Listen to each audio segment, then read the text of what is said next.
Model बहू। अगर तुम्हें मुझसे इतनी ही प्रॉब्लम है तो शादी क्यों की?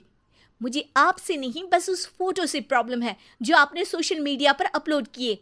अरे इतनी सी बात और इतना ज्यादा ओवर रिएक्ट। ये इतनी सी नहीं, मेरी करियर की बात है। मैं मॉडल हूँ और मेरी इंडस्ट्री में कोई भी एक शादीशुदा मॉडल के साथ काम करना नहीं चाहता। इसीलिए अभी के अभी उन फोटो को डिलीट करो। नैना के गुस्से में ऐसा बोलने पर रोहित सोशल मीडिया से अपनी और नैना की सारी फोटो डिलीट कर देता है। नैना एक मॉडल है जिसकी शादी रोहित से होती है, पर उसे हमेशा हर चीज से पहले सिर्फ मॉडलिंग ही दिखाई देती है। इसीलिए वो इसके आगे अपनी शादी को भी कोई इम्पोर्टेंस नहीं देती। एक रात नैना तैयार होकर कमरे से बाहर निकलती है। अरे इतनी रात को ऐसे तैयार होकर कहाँ जा रही हो? Night club. बहू, इस तरह रात भर घर की बहू का बाहर रहना सही नहीं है। ओ प्लीज, ये छोटी थिंकिंग आप अपने पास ही रखें। मेरे प्रोफेशन में night club and parties normal है। ऐसा बोलकर नैना घर से बाहर निकल जाती है और रात भर पार्टी करने के बाद अगली सुबह घर वापस आती है, जहां उसकी सास सुबह सुबह घर की सफाई कर रही होती है। ओहो मम्मी, आप तो बहुत जल्दी उठ जाती है।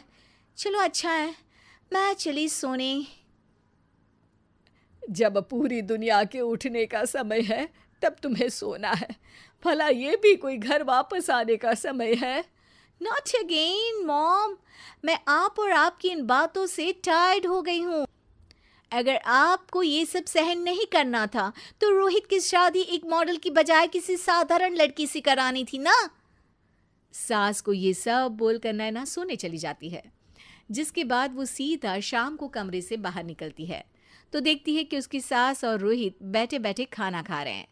नैना भी उन्हीं के साथ डाइनिंग टेबल पर जाकर बैठ जाती है, जहां सारा तेल वाला खाना देखकर वो गुस्से में भड़क जाती है।